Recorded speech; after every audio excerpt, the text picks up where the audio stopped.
Vamos lá. Então, bora. Vamos nessa, pessoal. Nós estamos aí no nosso último bloco, né? Que seria história do século XX. E na aula passada, esse bloco eu coloquei tudo lá, né? Então, na aula passada, a gente dificilmente consegue fechar um bloco e começar outro do zero. Então, a gente está numa toada aí. E eu parei, se eu não me engano, na causa e consequências das guerras mundiais, certo? Muito importante que vocês conectem as duas matérias, né? Primeira e Segunda Guerra, ao imperialismo, tá? Que a gente veio estudando aí também na aula retrasada. E sobre a causa da Primeira Guerra, você conecta ela ao imperialismo, a causa da Segunda Guerra, você conecta a própria consequência da primeira.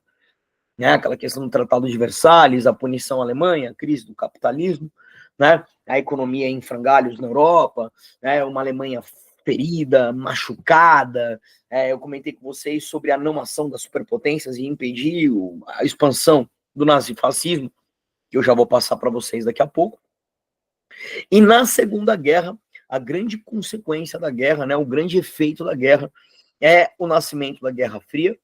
E de acordo com o que importa para a tua prova, a ONU, né? Sua prova gosta muito dos direitos humanos, a gente já falou disso sobre cidadania, o contratualismo ali da Revolução Francesa, né? Então, o renascimento dos valores da Revolução Francesa, eles voltam sobre a instituição de um órgão universal, de um órgão internacional, que de certa forma vai pressionar o mundo a obedecer aquelas regras lá, né? Que a gente já estudou ali, que a gente pode chamar de democracia moderna. Beleza? Pode perguntar, Pedro. Boa noite, professor. Boa noite. Essa semana, esse último domingo, eu dei uma revisada geral no que você passou pra gente. E tem um tópico que, assim, eu queria tirar uma dúvida, só para ter certeza. Você passou pra gente essa época do Renascimento, né? Você passou a época do Renascimento, que teve esse período da Reforma, sabe? De Lutero. Então, eu acabei pesquisando e teve essa questão de, tipo, do surgimento da ciência, valorização da matemática, busca pela ciência, busca pela razão, de que meio que a igreja estaria contra isso, só que eu pesquisei e encontrei que a igreja meio que, de certa forma, incentivou o pessoal aí atrás desse conhecimento, tanto que tem academia, tanto que ela criou a academia para poder fazer estudo. Como é que isso fez ela ficar contra a reforma? Só para ter certeza. Foi uma coisa parecida assim que eu vi. Precisa pôr ordem aí no pensamento, hein, meu? Eu fiquei A perdido. reforma é um movimento. O renascimento é outro. Tá? Existem duas reformas, que é a reforma protestante, e esse a igreja não fica a favor, em hipótese alguma. Tá? É do Lutero? É a do Lutero. E existe a reforma católica, que é a reforma da própria igreja, que é a contra-reforma. Tá? Então tem a reforma da igreja e tem a reforma do Lutero. Primeiro ponto, reforma é uma concepção de crença, de religião, de fiel, de política de catequese, tá? Tem a ver com o novo mundo, com as navegações, eu falei disso. Agora, o renascimento filosófico-cultural é outra coisa. Tá? Aí são valores científicos que você colocou, o renascimento da ciência, o desenvolvimento do que a gente pode chamar da matemática, né, da física, e a igreja foi contra, tá? De forma geral, a igreja foi contra. Você fala assim, a igreja incentivou o que exatamente? Aí você vai ter que fazer uma análise. Por exemplo, tem uma parte da igreja que é a teologia, que é a filosofia religiosa. Eles formaram universidades, eles desenvolveram arte, sim, eles desenvolveram astronomia, claro que com um viés teológico, né, e não com o científico moderno. Mas igreja apoiar a reforma do Lutero, eu não sei de onde vem essa informação. Ou a igreja incentivar a matemática e as ciências? Não, mas é que não teve essa parada de que a igreja construiu, tipo, academia para estudo? Sim, as universidades foram fundadas pela igreja. Ela incentiva. O que que eles aprendiam lá? 4 Então, disciplinas, basicamente: teologia, artes, direito e medicina. era isso que eu ia falar, medicina. Lá dentro eles tinham. É que eu não tava lembrando a palavra, eu tava confundindo com ciência. Mas medicina era uma. É porque eu fiquei meio confuso. Pô, a igreja criou universidades, mas ela era contra a ciência, só que ela desenvolveu medicina. É, Eu fiquei meio ó, perdido nisso. então, por exemplo, a medicina, ela é uma disciplina que ela tem alguns princípios que foram cerceados pela igreja. Na época, a igreja era tipo o MEC hoje, era a Secretaria da Educação. Então, eles instituíam todos os reitores, eles organizavam todos os reitores das universidades medievais. Então, a igreja, ela influenciava o currículo, a pedagogia da época. Então, ao mesmo tempo, ela incentivou a criação de centros de estudo, mas, ao mesmo tempo, ela censurava o que podia ou não ser estudado. Eu não lembro se eu comentei aqui com vocês, imagino até que sim, tá até num slide meu, o conceito de humanismo. O humanismo foi um movimento estudantil da época renascentista, que era uma espécie de desvincular a igreja do controle dos currículos nas universidades. O Da Vinci, que foi um personagem muito famoso na história, ele estudava cadáveres, né? Ele exumava corpos, o corpo era sagrado para a igreja. Então, por exemplo, na medicina, a igreja ela não permitia estudar medicina abrindo corpo de pessoas mortas, cadáveres e coisa e tal. E isso era uma exigência da ciência.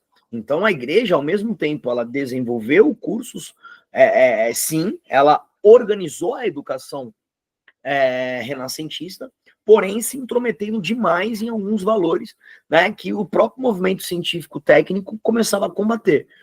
Né? É isso. Né? A igreja administrar a educação renascentista, desenvolver a criação de universidades, financiar cursos de astronomia, de arte, isso não significa que não haja conflitos com a ciência, com a matemática. Né? É isso. Então, no caso, para poder levar para essa questão no Renascimento, do desenvolvimento da matemática, da ciência, da busca pela razão, de algo mais palpável, isso está mais ligado a essa parada do Lutero, e não necessariamente da igreja. Não, pera. Da questão do Renascimento, que eu falei agora há pouco, Renascimento e depois em Renascimento seguida é veio o Lutero. filosofia e ciência. Lutero é religião. Exato, era isso que eu queria dizer. O Renascimento tem essa parte de matemática e ciência, depois vem o Lutero protestando contra a igreja. Seria isso? Tá bom, então. Obrigado. Tá? De dentro da própria igreja, o Lutero, certo? É uma reforma. Tá?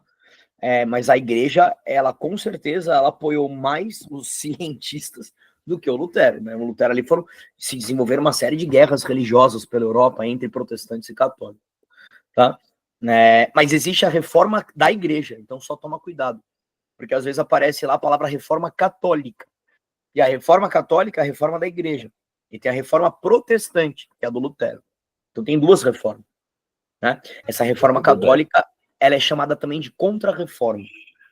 Eu sei, a contra-reforma que teve. Aquela... Beleza. Beleza. Então, voltando causa e consequência das guerras mundiais, beleza? Então, causa, né, da Primeira Guerra, o imperialismo, a disputa pelo mapa, principalmente o africano e asiático, por conta do desenvolvimento e a superprodução das indústrias, principalmente as 5 grandes potências, né? Da Segunda Guerra, essa vingança alemã, né? Essa machucada Alemanha, a ideia do Hitler, e como consequência da Primeira Guerra, o Tratado de Versalhes, que pune a Alemanha, e uma crise econômica, uma crise capitalista instalada por toda a Europa e pela América. Aqui vai entrar, inclusive, a crise de 29 nos Estados Unidos, não cai na sua prova, né? Mas é bom dar uma olhadinha lá. Tá? E a Segunda Guerra Mundial, a consequência portanto, o desenvolvimento de uma cortina de ferro, uma divisão do país entre duas ideologias e 2 mundos, né? Que seria o mundo socialista, dirigido pela União Soviética, o mundo capitalista pelos Estados Unidos. Tá? Isso foi desenvolvido, isso foi planejado e arquitetado após a Segunda Guerra Mundial, na Conferência de Yalta, né? E na conferência de Potsdam, são as duas conferências pós-guerra, né? Vou escrever aqui no chat, Yalta e Potsdam, né? Yalta fica na Ucrânia e Potsdam na Alemanha. Essas são as duas conferências pós-Segunda Guerra Mundial. Em Yalta, basicamente, é definido a criação da Guerra Fria, e em Potsdam é planejada o nascimento da ONU, que seria esse órgão internacional para regular a paz, proteger o mundo com base nas ideias do iluminismo. Fechou? Vamos lá. Vamos começar aí. Vai, vamos para valer agora. Eita lasqueira. Vamos nessa? Vamos lá. Conceitos que você precisa levar para a prova sobre a crise de 29 e o nazifascismo. Tá? Eu acho o nazifascismo mais tranquilo. A crise de 29, pessoal, ela não cai na prova de vocês, mas eu vou te dar o conceito assim de forma rápida, tá? Dá uma lidinha, absorve, é importante, tá? O que acontece? Por que acontece a crise de 29? Primeiro, ela vem depois da Primeira Guerra e ela já é causa para a Segunda, né? A causa, eu falei isso para vocês, né? Uma Alemanha quebrada, ferida, machucada, vingativa, uma ideia nazi, né, do Hitler, associado a uma crise econômica, putz, há quem diga aí, tem historiadores que colocam a crise econômica como principal ponto. E em alguns pontos eu até concordo, viu, cara, porque sempre que um país está em uma crise econômica, a chance de você se desenvolver dentro de um modelo político autoritário, centralizador, uma imagem de um salvador da pátria, um ídolo, é muito provável, assim, né? Essas figuras, né? Essas imagens históricas, esses líderes, esses místicos, né? Esses deuses humanos, né? Esses mitos, esses caras surgem geralmente quando há uma crise econômica bem agravante, né? Certo? E a crise econômica que se desenvolveu da Primeira para a Segunda Guerra Mundial é uma crise muito séria, que foi, né, instituída dentro da ideia da crise de 29, ou a quebra da Bolsa de Nova York. Tudo bem? Como é que você pode entender a crise? O que a gente pode trabalhar como efeito da crise? Uma coisa muito simples. É o que o Karl Marx chamou de teoria da autodestruição do capitalismo. Tá? De acordo com Marx, como o capitalismo, e eu falo Marx sem ter vivido essa época, é como se o Marx tivesse previsto a crise. Isso aqui, essa teoria, ela está em um livro 100 anos antes da crise. O Marx, ele olhou para o futuro e falou, o capitalismo ele tem uma coisa interessante. Olha o que ele diz. Como o lucro vem da mais-valia, a gente já estudou isso em aula, hein? Como o lucro do capitalismo vem do salário do trabalhador, significa que para que o capitalista, o dono dos meios de produção, o burguês, o dono, o rico, para que ele continue mais rico, ele necessariamente precisa se alimentar da pobreza. Vocês entendem? Essa é uma percepção do Marx. Então, Marx, por isso que ele usa esse termo, né? Ricos mais ricos, pobres mais pobres. Né? Chama teoria da autodestruição. Presta atenção de novo. Então, eu, rico, eu, burguês, dono dos meios de produção no capitalismo, à medida que o imperialismo cresce, a superprodução acontece, a gente já falou disso dos monopólios na época do imperialismo, a paz, lembra lá? Que a paz gera guerra, a corrida armamentista. Então, o capitalismo, segundo a Revolução Industrial, avião, geladeira, rádio, produz. O rico vai ficando mais rico, e o rico vai crescendo, ele vai ficando mais rico. A riqueza dele é condicionada à mais-valia. E a mais-valia significa redução de salário. Então, o pobre fica mais pobre. De acordo com Marx, o rico ele vai ficar tão rico, o pobre vai ficar tão pobre, que vai... E esse rico ele vai produzir muito. Porque quando o mercado tá bom, as pessoas investem no mercado. É justamente o que acontece na Bolsa de Valores. O que é a Bolsa de Valores? É quando acionistas, investidores, eles leem o mercado, eles percebem que o mercado tá bom e eles apostam dinheiro no mercado. Então, à medida que esse cara vai ficando rico, ele também vai recebendo investimento da Bolsa. E ele vai crescendo, e ele vai crescendo. E a pobreza vai... Vai chegar um momento que esse cara tá tão rico, ele produziu tanto, e esse cara tá tão pobre, e a maioria é a população, que ele não consegue consumir a superprodução. Por isso que o Marx chama de teoria da autodestruição. E é exatamente o que aconteceu na crise de 29. Se vocês pesquisarem e derem uma olhadinha, a véspera da crise, que é a chamada Quinta-feira Negra, lá em Nova York, 4, 5 semanas antes da crise, os Estados Unidos vivia os anos dourados. O mundo vivia a bela época, não se esqueçam disso. Ainda havia resquícios da bela época. Pós-Primeira Guerra, inclusive. A Primeira Guerra termina, mas para os Estados Unidos é a bela época americana. Os Estados Unidos estava voando, irmão. Ele ganha a Primeira Guerra, ele leva a Primeira Guerra. E ele não é atacado, invadido na própria casa, no próprio território. Enquanto a Europa ela tem uma crise espacial, geográfica, porque eles lutaram entre eles, os Estados Unidos ele luta fora de casa. E os Estados Unidos ainda recupera a Europa, ele investe ainda na Europa. Ele traz a Europa como seu verdadeiro cliente, principal cliente, para alavancar a indústria americana. Aqui é a bela época dos Estados Unidos. Então, os Estados Unidos, que era lá uma das 5 potências, né, ele vai substituindo. Lembra que tinha Inglaterra e França na frente, né? Eu falei para vocês. Ele vai ultrapassando. Então, na véspera da crise de 29, os Estados Unidos vivia a sua melhor época, que é uma superprodução, os investidores muito ricos, apostando muito dinheiro nas indústrias americanas, e uma pobreza muito grande. E essa pobreza não consome. À medida que essa pobreza não consome, o mercado quebra. E aí você tem a quebra da bolsa. Né? Aí você tem pessoas bilionárias que perdem tudo em hora. Caras que tinham empresas e as empresas falem. Né? Porque se você não pode vender o seu produto para o pobre porque não tem lucro, então também. Imagina eu tenho uma fábrica de notebook, por exemplo, né? E ninguém consegue comprar meu notebook. Porque eles são muito pobres. E eu não posso reduzir o preço do notebook para eles comprarem. Porque se eu reduzir o preço do notebook para eles comprarem, eu também não tenho lucro. Não compensa. Né? Então, eu investi na produção tamanha de notebook, eu recebi muito investimento para produzir notebook, mas eu não tenho como vender. Resultado, eu sou uma fábrica com 4 bilhões de notebooks encostados em caixa, ninguém consome meu produto, eu quebro. E eu quebro e deixo na mão todos os investidores que apostaram em mim. Você vê? É a falência completa do sistema. E ali os Estados Unidos começa a implantar o chamado New Deal, né? O novo plano, a nova ideia, um novo formato de governo, onde o Estado precisa ter controle sobre a produção.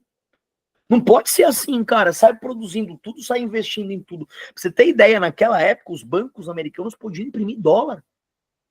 Você chegava num banco lá e falava assim, o cara, empresta 1 milhão para mim, o banco imprimia dólar e te dava 1 milhão, meu.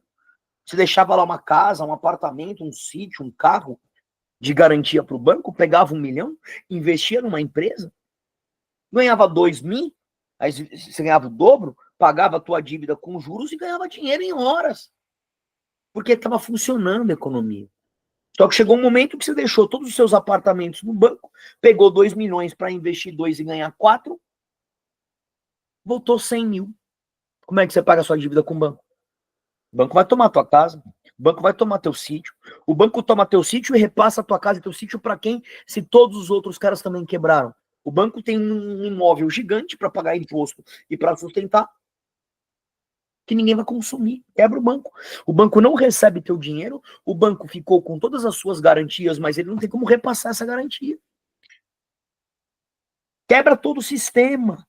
Por isso que o New Deal é o aumento do controle político sobre toda a produção. Você não pode sair superproduzindo, não, irmão. Tem que ter um controle sobre a produção. Não pode ser essa várzea, cara. O Estado tem que intervir.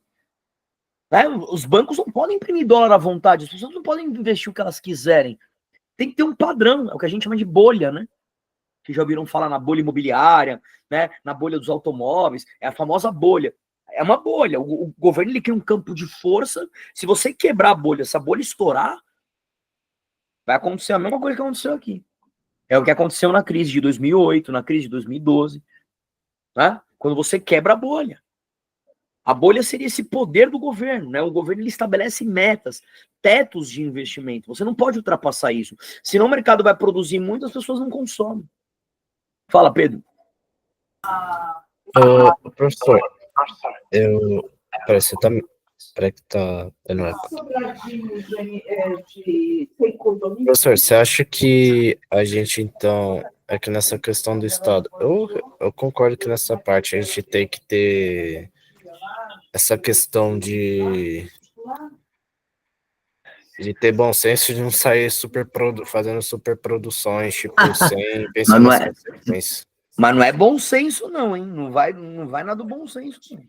Não, tipo, bom senso porque eu não consigo pensar uma palavra melhor, mas você está dizendo então que o Estado deveria ter o controle Não sobre a sou eu. economia? Eu não sei o que estou O dizendo. Quem New está Deal, dizendo é o New Deal. o New Exatamente. Deal, New Deal, eles dizem que o Estado tem que ter controle sobre a produção. Até hoje. E Ah, tem. tá.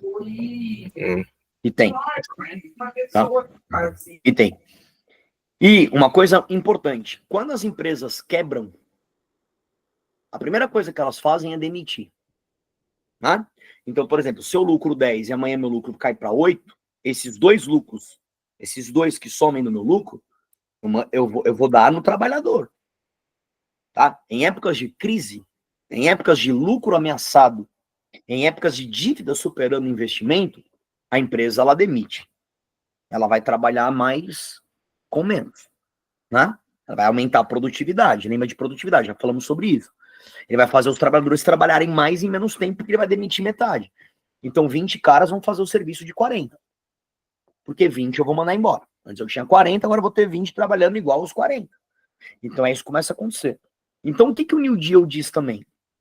Que o Estado ele tem que ter na manga um leque de possibilidades de emprego.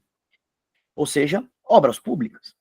Então, sempre em épocas de crise, cabe ao governo gerar emprego público. Quando eu falo emprego público, não é concurso público estatal, mas é contratação, certo? Construir rodovia, né, minhocão, né, pontes, viadutos, né, investir mesmo, investimento público em, né, novos imóveis, né, estruturação da cidade, saneamento básico, infraestrutura, metrô, transporte, segurança pública. Então, cabe ao governo ter sempre um leque, um caixa, um projeto na mão, que sempre que a crise estourar e o mercado, a indústria, a parte privada emitir uma série de demissões, que o governo consiga abraçar esses desempregados e reorganizá-los em obras públicas e reorganizá-los no trabalho para que você não quebre o sistema. Porque se o pobre não consome, o desempregado, né, muito menos.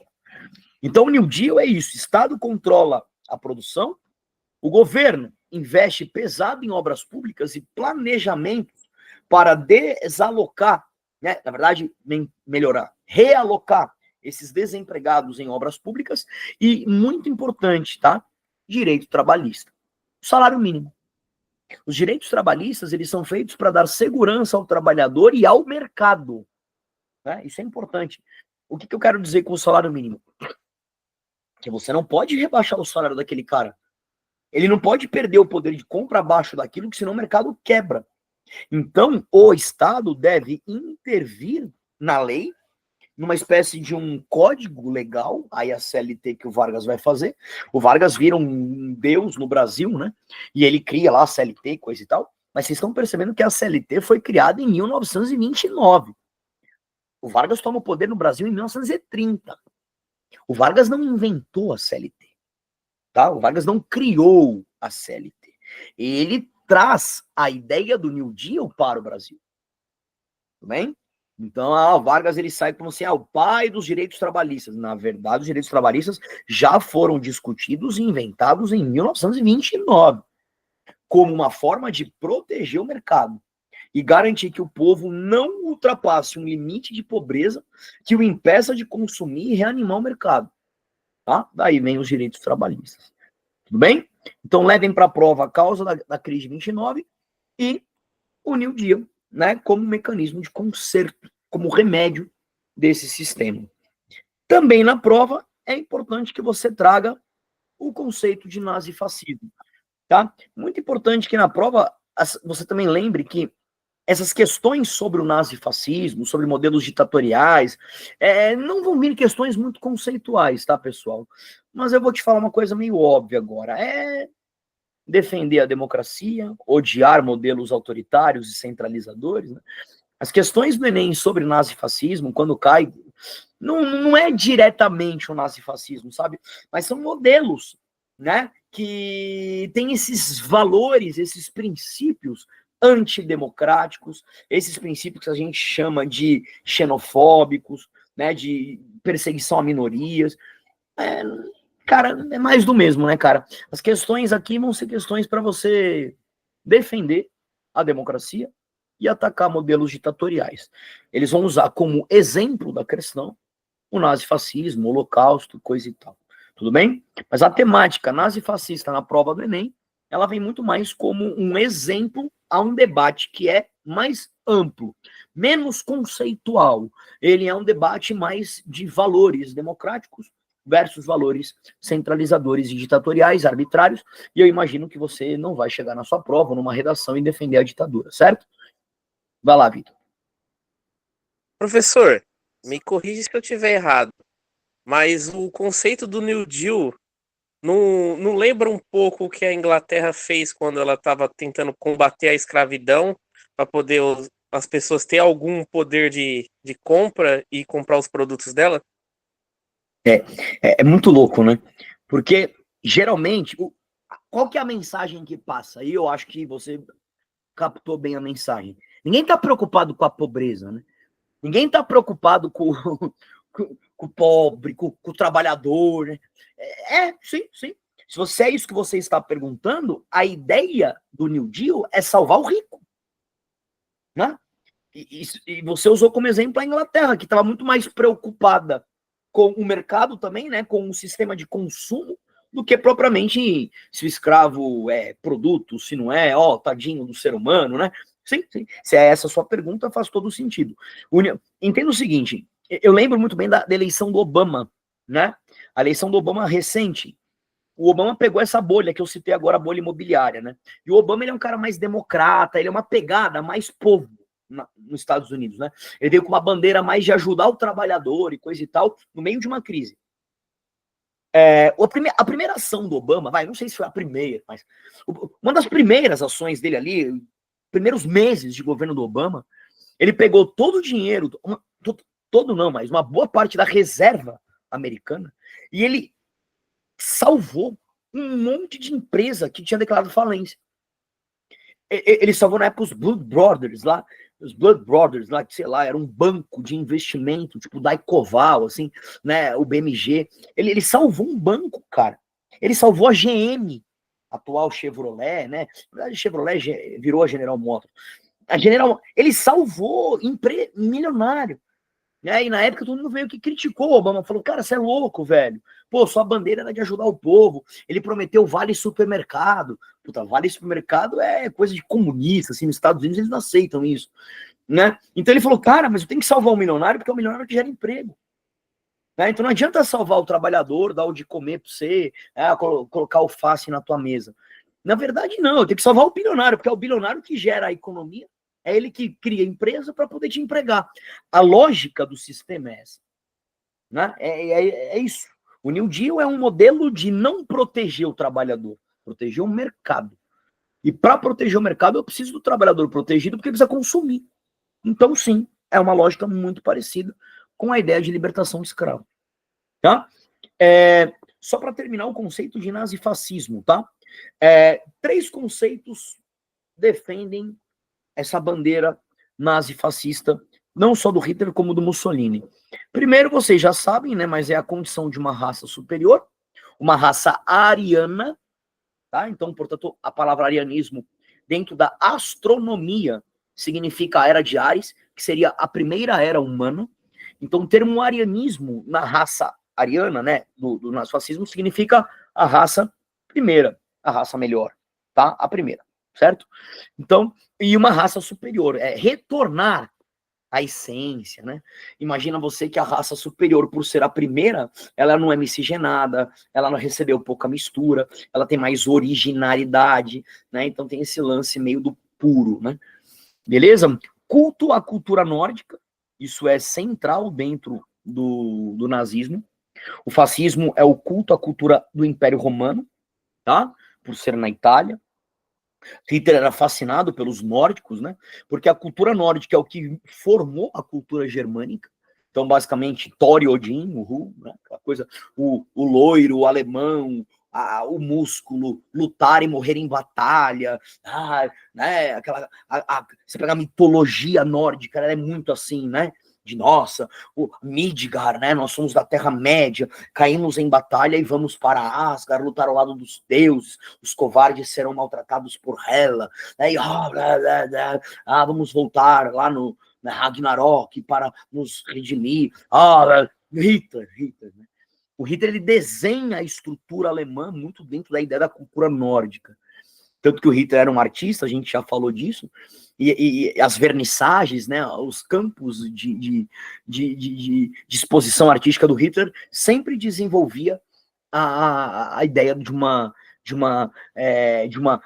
arte, né, de uma escultura, de uma pintura, de um filme, sempre colocando como herói o alemão, o norueguês, o dinamarquês, o eslavo era o inimigo, o turco era o inimigo, o americano, o mestiço, o cigano, né?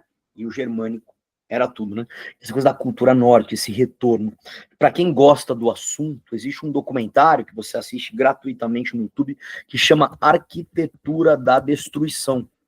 Esse documentário, ele trabalha muito legal, não é para Enem, não, é mais para a vida mesmo, e para quem tem um pouco de interesse na área.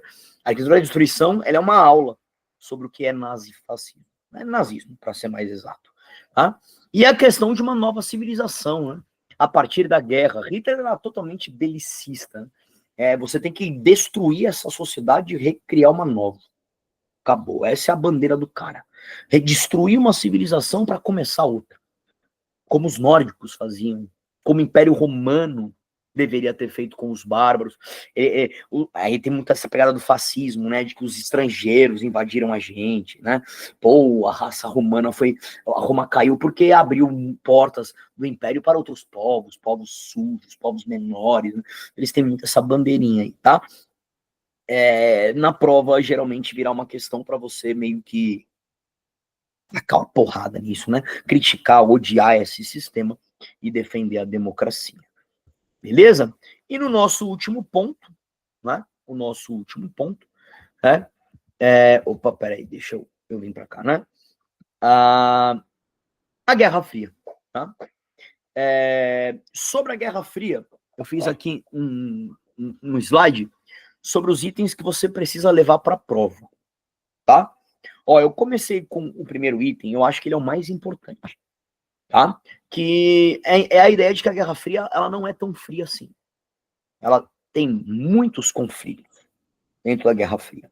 Semana que vem eu vou te passar os conflitos da Guerra Fria, que é a nossa última matéria, tá? Então eu vou fazer uma lista aí dos conflitos que vocês precisam estudar para a prova, tá? Então existem vários conflitos. Semana que vem? Não tem a última aula? Na verdade, o domingo vai ser. Nesse domingo que vai ser o Enem, professor. Meu Deus. Eu tô doidão. Mas humanas é esse domingo já? Puta merda. Bom, vamos lá. Então eu vou te passar a lista agora. Até sexta-feira também. Que não vai ter. Até sexta-feira. Tô doidão, velho. Tô maluco, cara. Foi mal. Eu nem sabia que agora é 29 de outubro. Meu pai amado. Ó, eu crente que eu ia passar isso pra vocês semana que vem. Então vamos acelerar aqui, ó. Quais são os conflitos que vocês têm que estudar para a prova? Para falar bem a verdade, é conhecer os conflitos. Não precisa saber causa e consequência. Não precisa saber nada além de causa e consequência, tá? Eu fico meio preocupado com a criação do Estado de Israel, portanto, a Guerra dos 6 Dias, tá? Porque tá na moda, né? Tá rolando, é atual. Lá vai o Irã entrar, Palestina, Israel, tava tendo guerra na Síria, tá? Então, o conflito sobre o nascimento do Estado de Israel é um conflito para vocês ficarem atentos. Vietnã, tá? A Guerra do Vietnã, a Guerra das Coreias. A Guerra das Coreias, ela não acabou, tá? Então, Coreia do Sul e do Norte ainda estão em conflito. correndo ali um pouco por fora, me preocupa um pouco o embargo em Cuba, tá? E a Revolução Socialista de Mao Tse-tung na China, que não seria meio que um conflito como guerra, seria uma coisa mais interna, né? Uma revolução chinesa. Tá? Eu tomaria cuidado com esses conflitos aí, né? Eu ficaria um pouco esperto com isso. Peraí, Tá? peraí, teve essa guerra de Israel, das Coreias que eu já sabia, Vietnã, Vietnã, Cuba e China, a teve libertação de conflitos. Cuba, a libertação de Cuba contra os Estados Unidos, Cuba contra os Estados Unidos, Cuba ganha, Ah, e a revolução interna da China. Né? tá. A do Vietnã é o quê? Tal. Cara, é assim, geralmente os caras vão... A do Vietnã, ele era uma Indochina, ele era um território francês. A França abre o Vietnã, ela liberta o Vietnã. E aí o Vietnã, ele fica em uma área de influência socialista, mas o Vietnã do Sul quer ser capitalista. E aí o Vietnã racha em dois países, um capitalista e um socialista. Só que como eles estão em área socialista, o mundo capitalista do Vietnã ia ser dizimado. Os Estados Unidos foi lá salvar eles. Não era para os Estados Unidos se meter na guerra do Vietnã, né? Eles perderam, inclusive, a guerra também. Mas não tinha que ir lá meter força. Os Estados Unidos, nessa época, eles tinham uma bandeira, né, uma ideologia chamada a ideologia do efeito dominó. Eles achavam que se eles perdessem um território, a tendência era perder vários. Então eles tinham que se meter em qualquer conflito, porque eles não podem perder nenhum. Se eles perderem um território, eles achavam que eles iam perder vários. No final das contas, eles perderam o Vietnã. E pior, né? Cuba é a grande derrota dos Estados Unidos, né? Porque Cuba tá a 2 horas de viagem dos Estados Unidos. Os caras estão do lado de Miami, né? Pega um barco lá em 45 minutos de Miami, está em Cuba. É uma derrota pesada para os Estados Unidos, né? Sobre Guerra Fria, importância de socialismo e capitalismo, imagino que não haja grande problema nisso, né? Qual é a área do socialismo, qual é a área do capitalismo de influência? Mole, né? Os blocos de influência, tá? Então, o Plano Marshall e a OTAN são os blocos do capitalismo. A OTAN é o exército que está na moda agora por conta da Ucrânia, né?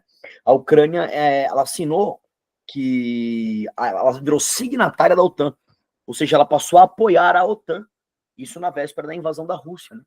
Então a Rússia, ela não permite que nenhum país do mundo soviético, eslavo, se associe a antigos blocos da Guerra Fria. A OTAN é um antigo bloco da Guerra Fria. O que é a OTAN, professor? É tipo um exército internacional capitalista. A sede fica no Canadá, e quem dirige a OTAN é os Estados Unidos, meio que agregando exércitos e países que apoiam os Estados Unidos em conflitos. Né? E quando a Ucrânia se alinha à OTAN, é mais um dos motivos para a Rússia, né, se posicionar contra. O oposto da OTAN seria o Pacto de Varsóvia, que não existe mais, né, que foi ali, né, o exército russo, né, durante a Guerra Fria do mundo soviético. O Plano Marshall seria o banco, né? O Plano Marshall seria o investimento maciço e pesado dos Estados Unidos no mundo capitalista. Se vocês estudaram aí Brasil, né, a história do Brasil, vocês viram que o Brasil, nesse período, na década de 60, 70, ali bem no regime militar, choveu capital estrangeiro no Brasil, né? Choveu. Teve uma questão do Enem, faz tempo, já deve ter uns 10 anos atrás, que tinha era uma família, né, lendo o jornal, e aí o pai estava lendo o jornal e falando assim, nossa, vai entrar muito capital no Brasil, né? E aí a mãe dá um tapinha na cabeça do filho, né, que tá tadinho do meu filho, porque é o filho que vai pagar a conta, né? Porque os Estados Unidos, ele deposita pelo Plano Marshall, ele investiu dinheiro no mundo capitalista durante toda a Guerra Fria, acabou a Guerra Fria, ele vai começar a cobrar isso, né? Ele vai começar a cobrar. Não é à toa que os primeiros anos do Brasil pós-Guerra Fria são anos de muita crise econômica, né? No governo Sarney, né? No governo ali do Collor, né? Que o PIB brasileiro ali estava condicionado a uma dívida absurda que o Brasil fez durante toda a Guerra Fria com a entrada de capital estrangeiro, no caso, do Plano Marshall. E a Cominform, né, era um bloco de informação, a famosa KGB russa. Né? A Cominform era um bloco militar para a espionagem russa, que atuou bastante com aqueles, né, serviço secreto, né, dupla, Professor, né, nacionalidade, aqueles caras que vinham para a América roubar informação a serviço da União Soviética. Pode falar. então no caso, OTAN, esse Pacto de Varsóvia, Plano Marshall, eu poderia resumir eles a blocos de influência que eram Blocos de influência. utilizados pelos Estados Unidos, Isso. um no lado dos Estados Unidos e o outro Rússia. Poderia resumir Isso. assim? Tá bom. Isso. Só separa. A OTAN é militar e o Plano Marshall é financeiro. É uma influência financeira. E a OTAN é influência militar, ameaça. E o lado russo tem o Pacto de Varsóvia, que é uma influência militar russa, né? E tem o Cominform, que é militar, mas é no campo mais da espionagem. Roubo de informações. Nessa época aqui você tem a corrida espacial, né, da Lua, a guerra nuclear, então... Tudo bem? Importante levar para a prova também as ações da ONU com relação aos direitos humanos, tá? Preste atenção. É durante a Guerra Fria que acontecem as principais lutas sociais do que a gente pode chamar das principais minorias, né, que se refletem na modernidade atual. O movimento feminista e o PAN, que eles chamavam de PAN ou barra negritude. Seria o pan-africanismo ou a negritude, que começa na África, olha lá, com o pan-africanismo, e chega na América com a libertação dos negros por direitos, principalmente nos Estados Unidos. Aqui é a época da Ku Klux Klan, do Martin Luther King, né, do Malcolm X, né, dos Black Powers versus White Powers. Né? Então a luta dos direitos raciais, basicamente, barra a expansão do movimento feminista, também é um outro conflito da Guerra Fria, impulsionadas pelas ações da ONU, né, que traz aquela ideia de direito humano. Ó, fique esperto com o Mandela na África do Sul, o apartheid, né, movimentos feministas, assim, eles podem pegar as mariposas na República Dominicana, eles vão pegar exemplos aí, tá, e você vai ter que se posicionar fazendo o de sempre, defendendo a bandeira dos direitos humanos e atacando a intolerância, o autoritarismo. São questões aqui de cunho bem pessoal. E também, para terminar, né, fiquem espertos com a descolonização da África e da Ásia. É durante a Guerra Fria que a África e a Ásia dão um pé na bunda dos invasores europeus, e eles começam a montar e a crescer. Cai muito aqui em geografia, né, que seriam os tigres asiáticos na Ásia, né, e o nascimento de uma África moderna, né, impulsionadas pela África do Sul, tá? Uma África livre, que agora tem que dar seus próprios passos, né, que tem que se inserir no mundo, lutar contra ainda os imperialismos disfarçados, né? Então tem um pouco desse cenário que na Guerra Fria a África e a Ásia elas passarão por um processo de descolonização. Na África, impulsionadas pelo movimento negro, né, o pan-africanismo, portanto a grande África, os negros lutando por liberdade, né, e na Ásia, impulsionadas pelos tigres asiáticos. Beleza? Né? E a última informação importante, dar uma olhada nas ditaduras e regimes militares na América Latina. Aqui geralmente é o Brasil, né, que durante esse período, com a perda de Cuba, né, os Estados Unidos passa a financiar governos mais autoritários. É muito louco, né? Os Estados Unidos é contra o Hitler, os Estados Unidos é contra o Stalin, mas durante a Guerra Fria ele financiou governos muito autoritários dentro da América Latina. Né? No caso do Brasil, o regime militar brasileiro foi financiado diretamente pelos Estados Unidos, obviamente para fechar o país contra o comunismo, contra as ameaças socialistas e manter o Brasil alinhado, né, dentro da sua lógica capitalista, dentro da OTAN, dentro do Plano Marshall. Tá? Então, entender um pouco esse cenário, né, de influência. Ok? Pessoal, tem muito exercício nesse slide, que ele está no Drive. Façam. Eu juro que eu não contava, eu dei uma acelerada na aula agora para terminar os slides, mas eu não contava, eu peço desculpas, eu contava com mais uma aula, pelo menos, né? E nessa última aula eu ainda ia pegar esses conflitos, né? Eu ia dar uma abordagem neles e a gente ia fazer exercício. Então, os conflitos, os exercícios eu fiquei devendo para vocês. Então, eu peço para vocês fazerem isso por conta. Dá uma olhadinha nos exercícios aqui. Ele tá nesse pop slide tem boa parte dos exercícios aí do. Não tô noiva. Da história aí recente do Enem, tá? E não tem como, né? Mas o sucesso de vocês, basicamente, é o que eu considero o meu sucesso. Desejo de verdade uma ótima prova para vocês. Professor, tem a sexta-feira, caso você queira dar aula. Na sexta-feira não vai ter aula. Mas aí depende de você. É que vocês dou aula à noite. Ah, sem problema, então. Tá de boa. Se fosse amanhã, eu dava um jeito de dar aula. Eu vou ver aqui com a Colmeia, que eu vou ver se alguém desistir amanhã, eu abocanho uma aula. Né?